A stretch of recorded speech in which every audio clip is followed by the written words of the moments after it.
So next, we're going to hear from our customer, Leprino Foods, and Luke Carlson, who will talk about their journey of migrating from ECC into S4HANA in a very short span of time, and you'll have the opportunity to ask them questions about how did they do it. Welcome. Welcome, everybody. Thanks for joining today's session. Today we're joined by Leprino Foods. Leprino Foods is a long-time SAP Treasury customer. They've been using SAP for a number of years. So today we're going to focus on really kind of the advancements and how they moved from ECC to S4, kind of talking about some of the pitfalls that they ran into on the ECC side and how those were fixed by migrating to S4. Before we do that, we're going to jump into some introductions. We'll let Ronda introduce herself.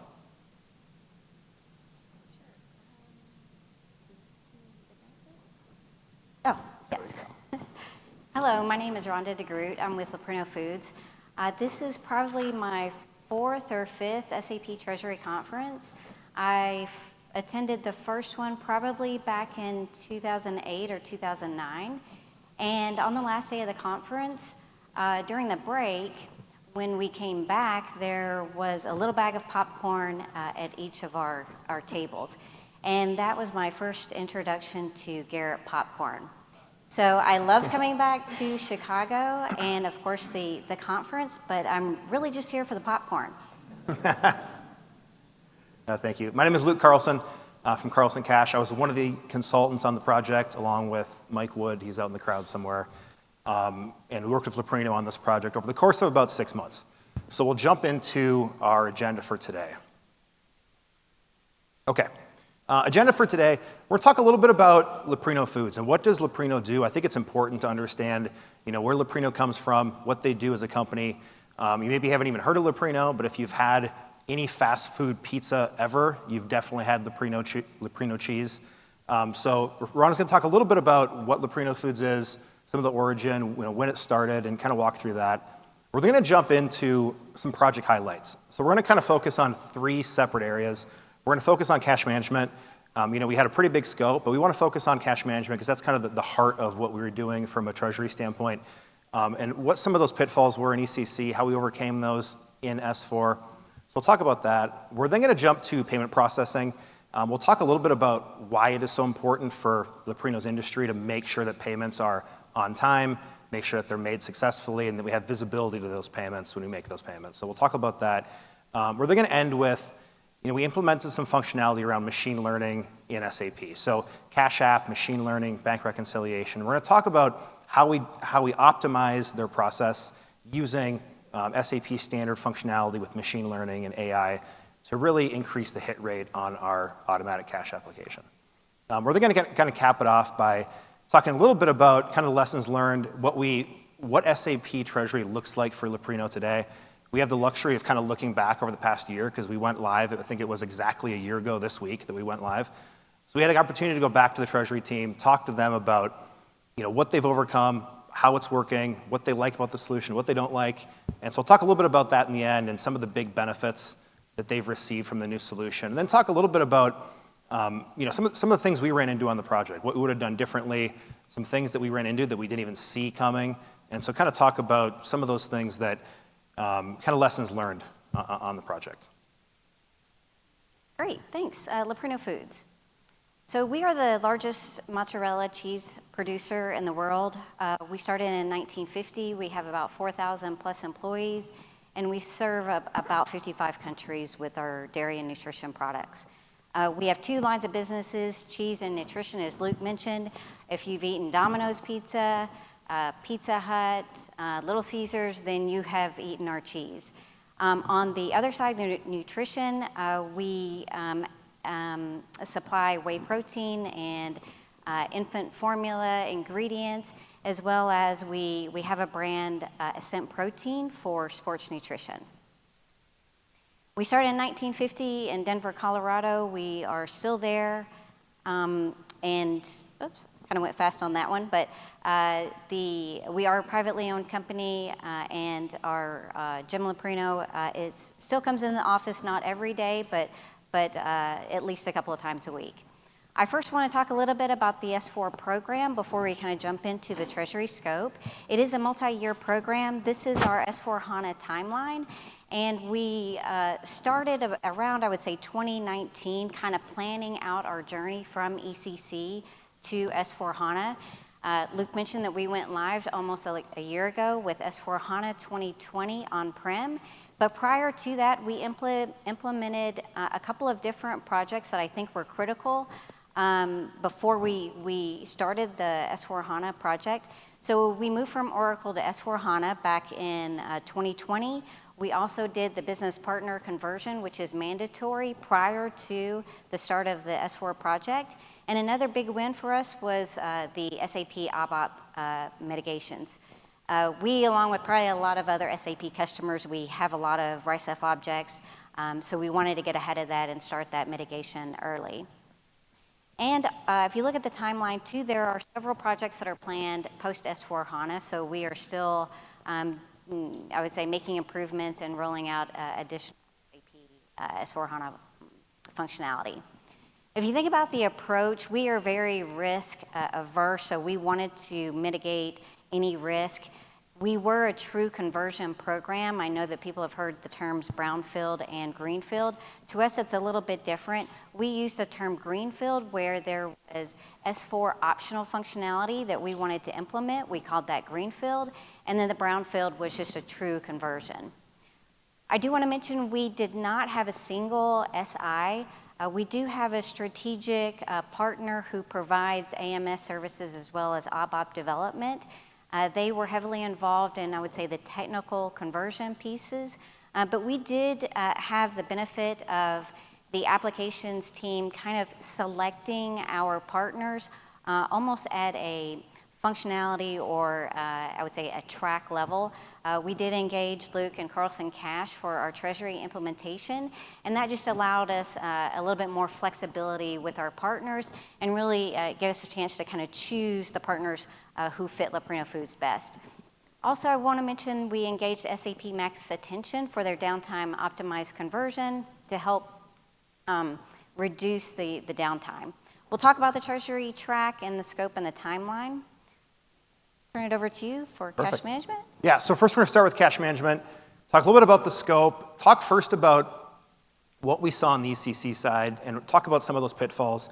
And I want to say, some of these pitfalls are not necessarily, programmatic or issues with the software. It was really more things that have not been rolled out, and we hadn't really even rolled out some of the functionality. So to kind of kick things off, Leprino is using the standard ECC programs, if you're familiar with FF7A and FF7B. Things are working really well, but I think that some of the big concerns or big pitfalls were just we were only bringing in bank statements one time per day.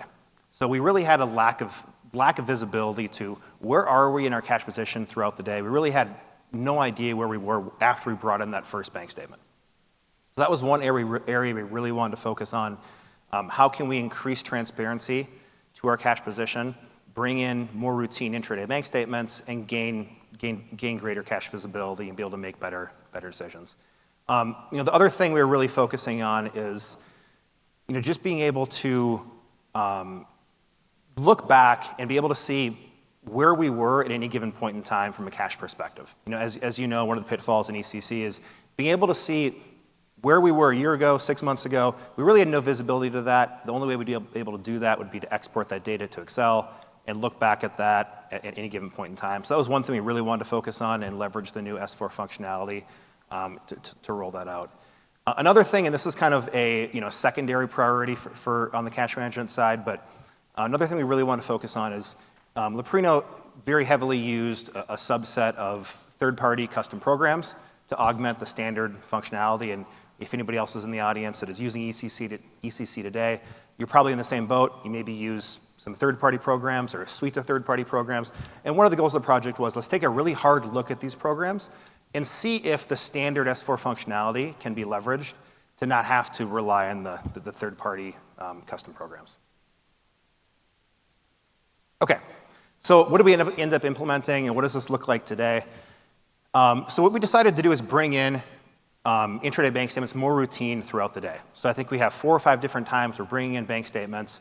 One time first in the morning, another bank statement in around 10:30, 11 o'clock, one around noon, and then one right before the wire cutoff. So we don't have real-time information, but it's near real-time so that before our wire cutoff, we know where we are from a cash perspective, and we can make really good informed decisions when we move and concentrate cash.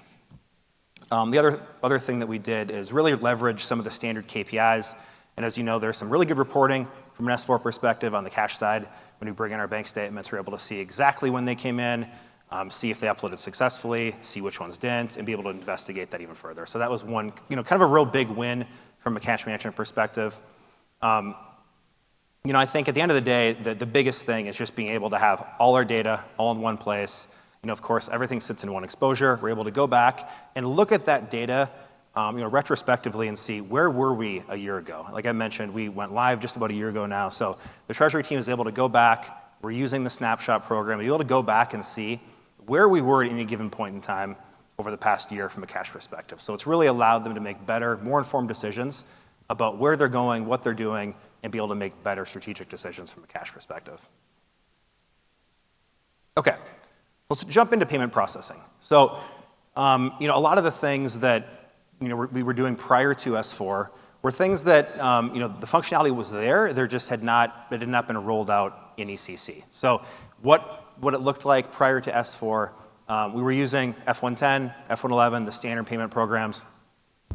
We're not using Bank Communication Manager, right? So, there was some kind of a black box, if you will, where payments were sent out the door, and we didn't know if those payments were successful. We weren't receiving acknowledgments. We didn't know, where that payment was in the process and if it had been received by our bank and if it had been processed. And Ronda can maybe talk more to this, but from Leprino's business, that was very important because you're making routine milk payments. You're making cheese. You need a lot of milk. And if you don't make those payments on time, it becomes a big issue. So that was one of the main goals of payment processing is we need visibility. We got to know if we send that payment, that our bank receives it, our bank processes it, and those payments get made on time. So what we rolled out is, we're still obviously using F110 and F111, but we merged that with Bank Communication Manager. So now we've got first and second level approvals on all our payments.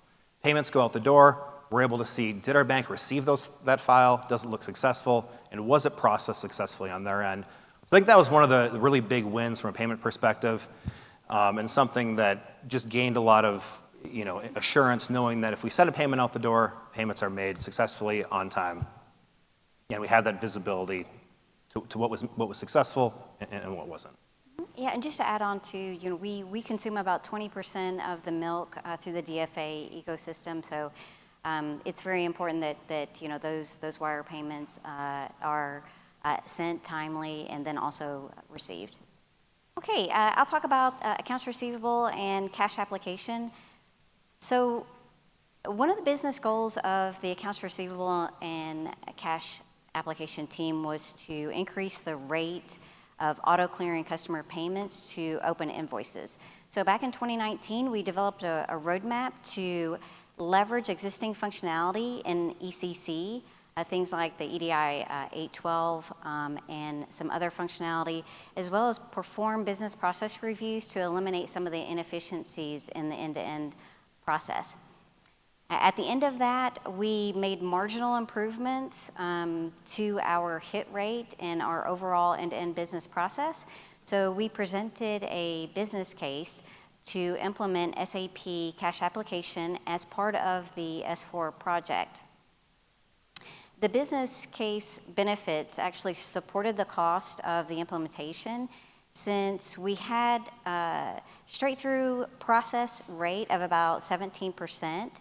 And if you look at the split of customer payments, we have about 70% that is electronic and 30% is still checks. So of those electronic payments, not all of them are accompanied by electronic payment advice. So what is the SAP cash application functionality? It is a bundle of cloud microservices that is delivered in SAP Business Technology Platform, or B2P, and includes receivables, line item matching, account identification, and payment advice extraction. So as part of the business case, we wanted the SAP cash application to help reduce some of the manual processing of customer payments by applying this machine learning intelligence to match open receivables to incoming payments. So we do have, I would say, relatively low volume of customer payments, but those are high dollar volume. If you kind of, oops, let me go back. If you kind of look at the scope of what we wanted to run through SAP Cash Application with machine learning, and like I had mentioned, we have about 70% of electronic payments that are flowing through the Cash Application with machine learning, but it's not that entire volume of electronic. So you may have implemented lockbox processing, or some customers may pay ACH, CTX. We did not include those. So these were kind of targeted customer payments type that we wanted to send through the Cash Application. So this is where we are now. If you look at the graph, it may be kind of hard to see. We're only measuring from January. So one of the prerequisites of the machine learning model is that you need to send training data to the model so that it can learn from past behavior. So even though we went live back in August, we did build up some of the data and the Cash Application clearing so that we could send to the model so that they would have kind of a base to start with. So we look at the measurement. We're probably, if you were to flatten this out, it's about a 50% exact match. So if you look at the scope of the payments, prior to the SAP Cash Application, those weren't getting applied at all. So it was almost like a zero Cash Application hit rate. Now we're at about a 50% exact match. Also, you do want to send data and have new models created. So we recently sent new data or additional data to the model, and we've activated that model. So I think we'll see a slight uptick in the Cash Application. There are also different statuses in the machine learning, meaning is it a fully accepted proposal? Is it a partial proposal? Is it an inaccurate proposal? So happy to report now, and the volume was still kind of low. When we first went live, we had maybe a dozen or so just inaccurate proposals. Now for the past several months, we are at zero inaccurate proposals. Some of the things to consider, some of the factors to consider when you are evaluating whether to move to SAP Cash Application on B2P, the first one is your customer payment behavior. So how are your customers paying? Are they sending remittance advices electronically, or do they send them via email? In addition to, what is your volume of deductions? So for the machine learning exact match, most of the times customers, they're not going to send the details of the deduction. They're not going to tell you, I'm taking a deduction on this particular invoice. So that will come through the machine learning as I would say a partial, meaning it doesn't know what to do with that deduction. So I think customer payment behavior and the volume of your deductions is something to consider. The change management component, here I think it's really critical that business leadership is embracing the technology. They know what to expect. They have the goals. They know what the goal for the metrics are, and they drive that down to their teams. That will help in some of that change management component. B2P, the machine learning model, I don't want to say it's a black box, but we don't really know the factors that go into it. I'm not a data scientist, so it's not that I really want to know kind of the ins and outs of it, but it would be nice to know kind of what the model, what was it thinking when it proposed a particular match. There are Cash Application solution prerequisites. So the Cash Application machine learning is with electronic bank statement. So again, if I mentioned earlier about lockbox, that is not the scope of the machine learning component. And So machine learning is complementary functionality to your existing standard SAP.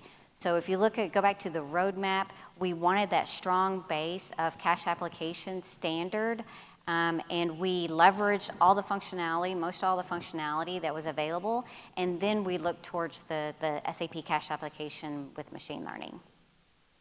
Yeah, so we'll kind of wrap up, like I talked about, with some of the high-level benefits, and we'll get into some of the things that we noticed on the project and things that we could have, if we'd gone back in time, could have done a little differently. So taking the three main areas, cash management, I think at the end of the day, the biggest thing that the Treasury team has now is just that core central visibility to cash throughout the day.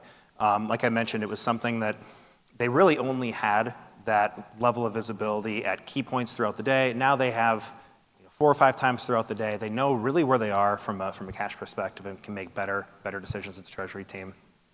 I hinted on payment processing a little bit, but I think the absolute biggest benefit from that perspective is being able to have that real-time visibility to when payments went out the door.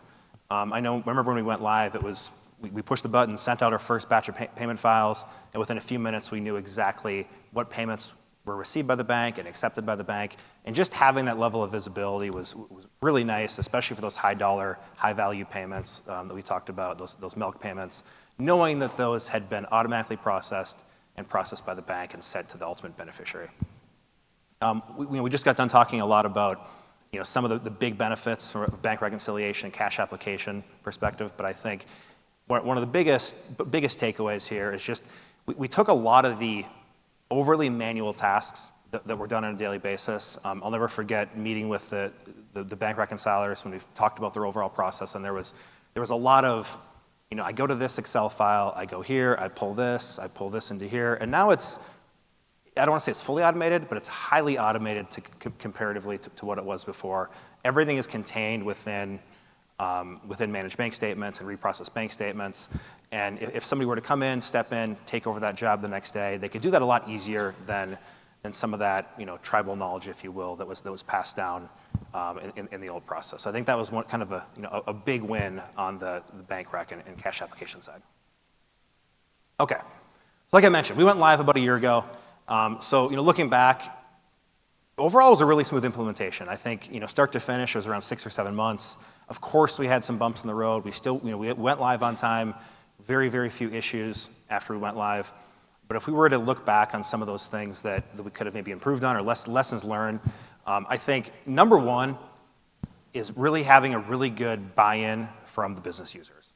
We worked with a couple different groups of people throughout the project, and there's some that really embrace the new functionality and others that didn't. And we found that really having business users and keeping them along in the journey up front, getting their buy-in, really creates for a much better solution in the end. So I think that's really important. Number two, we ran across a lot of issues on the banking side. So our banking partner at the time, or banking partner, I like to say that all these files are standard files, right? But it's a pretty loose standard. And we realized that the hard way with receiving our acknowledgement files. And the bank that we worked with produced acknowledgement files like I've never seen before. 18 years of doing this, I'd never seen an acknowledgement file look like that before. So we had to work with the bank and had to make changes to that file. And it was a whole to-do that took a really long time. We almost didn't get that live on time, but we did. They made it happen. But I think it's just important to just know up front that regardless of what banks say, files are standard, but it's a very loose standard. The other thing, I think, just over-communication of the changes to the business process. I think that there's things that we communicated really well throughout the project, but at the same time, I think we could communicate them even more, letting them know what's coming down the pipe, what the new solution is going to look like, so they can really embrace that once we go live. I think that's really important. And this kind of piggybacks on that, but don't underestimate the change management involved between ECC and S4. We talk a lot about greenfield and brownfield, and even though the processes are exactly the same or very, very similar, we've got different programs, different apps. There's users that have never used Fiori in the past, and so that change management was something that we kind of struggled with right away. And so don't underestimate change management and the time it's going to take to train users on a new process and a whole new way of doing things. And then number 5, back to banks. I think had we done it a little bit differently, I think we would have engaged the banks even sooner. Even though our scope was very, very vanilla, and we thought it was pretty straightforward, we would have engaged them a little bit sooner because that was really the thing that held us back from, a really smooth go live was having some of those issues with the banks, some of the delays on the banking side, and had we maybe engaged those guys a little bit sooner, maybe we could have avoided some of those. So, engaging banks as soon as you can in the process, I think can avoid a lot of headaches throughout the project. Cool. What questions do you guys have?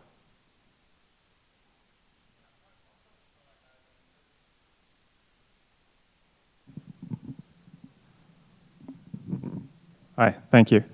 Great presentation, thank you very much. One of the questions that I had was, this has impacted your Treasury team's day-to-day processes and ability to react with speed. What feedback have you gotten from them? What was the number one thing where they turned around and said, now I can do X? I'd be really interested in anything you have to say. Yeah, that's a great question. So I think the biggest feedback was moving from T-codes to Fiori. So in the cash management space, they like the Fiori apps, very user experience, kind of easy to navigate. Also, on the launch pad, we separated out spaces and pages so that they could go from this is the step number 1, here's the app, step number 2, 3, 4. And some of the things that they don't normally do that often, we hid those, but they could also go back to them.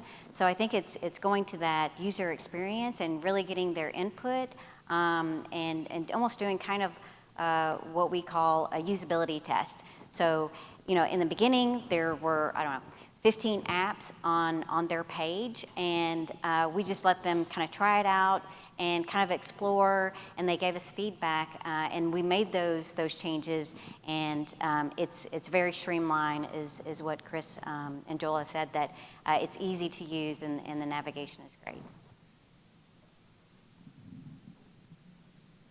Any other questions?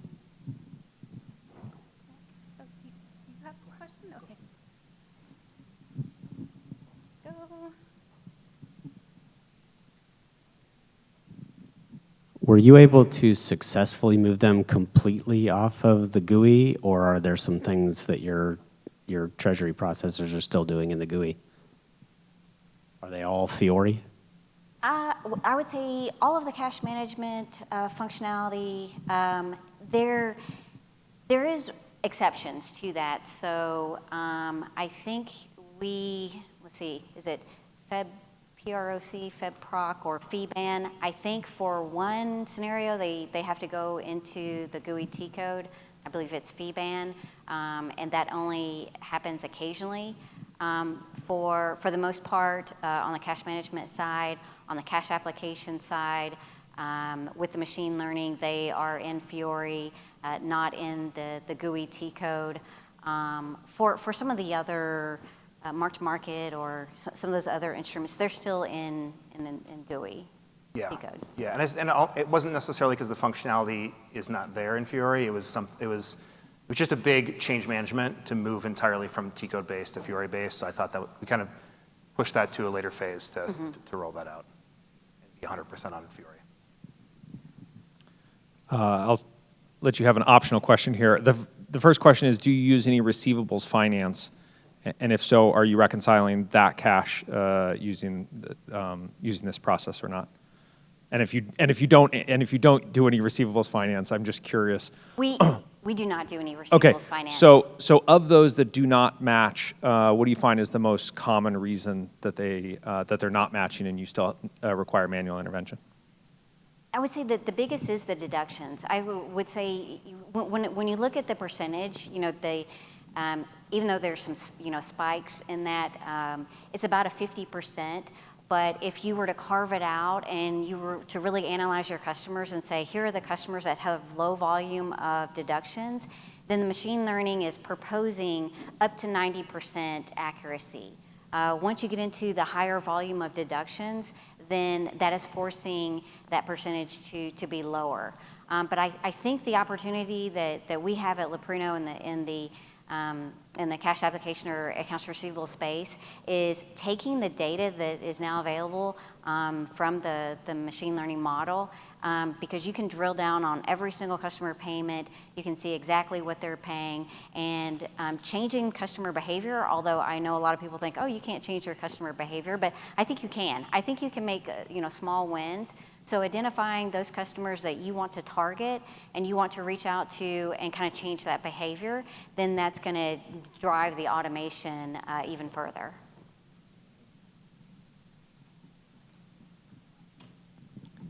It's a question about cash positioning. It's very important for our company, the daily cash position. And you mentioned in ECC those 2 T codes that we're very familiar with. What did you do in S4HANA? Christian mentioned Cash Flow Analyzer. Is that something that you deployed? And if so, how have you found it? Is it pretty user-friendly, or comments, please? Yes, we did deploy it. I don't know if you want to give more. Yeah, so we did completely get rid of FF7AN, FF7BN. Everything is done, Fiori-based, using Cash Flow Analyzer, using the cash position. And I don't know if I can speak exactly to how they're using it today, but I know that they were very excited to get away from the FF7A and FF7B. Yes. I think one of the biggest things was just their inability to change views, right? And be able to add a new account. Well, how do I add it to this grouping, right? And now it's all on the user side. They can make those changes. They can kind of slice and dice the data however they'd like. And so that was a big win from their perspective. I think also we had an issue with it tying out. Like there was this lingering beginning balance thing in FF7A that Yes. they just always need to subtract it. So we resolved that issue. So moving away from FF7A, that was a big benefit. Any other questions? In any case, yeah, you can catch Luke and Ronda. Thank you.